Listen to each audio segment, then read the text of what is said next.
Okay, so the customer complaint was that the gauges did not work, suddenly stopped working, and he wanted them to be replaced.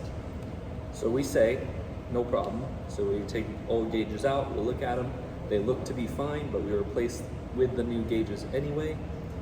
After we get them replaced, we notice that they're still not working. We checked that everything was wired correctly. We had taken photos beforehand and had wired it just as it was when it came in. Nothing was working. So now we go into full diagnostic mode. We're looking for, open circuits. We're looking for short circuits. We're looking for just making sure that even the gauges are getting power. Everything seems to be fine other than the fact that we're not getting power from the key switch to the gauges. So basically whenever you turn the key, the gauges aren't doing anything. So we're checking for continuity, or even checking resistance, because there might be too much resistance for the gauge to even get enough voltage to turn on. Everything seems to be fine. After fiddling around with it, we noticed that the key switch is actually a push-to-choke key switch. And whoever had done it before had wired it so that the gauges would only turn on when it was pushed in. The moment you pull out, they'd turn off. So we disconnect everything from the key switch and test everything to make sure that the key switch is functional anyway.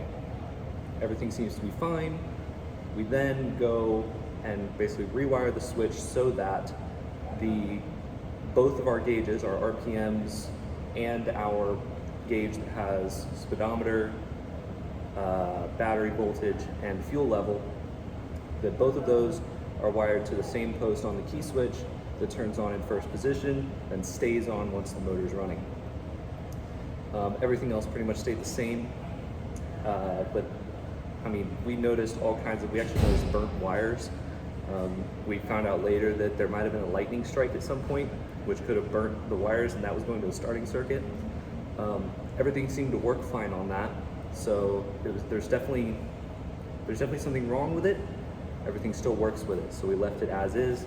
However, that could have been part of the original issue if someone tried to actually fix that and then brought it to us because they couldn't figure it out. Whatever it may be, it works now.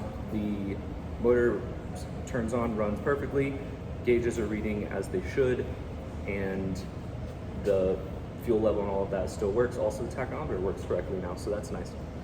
But other than that, it's fixed and works better than it did when it came in. Okay, Frank.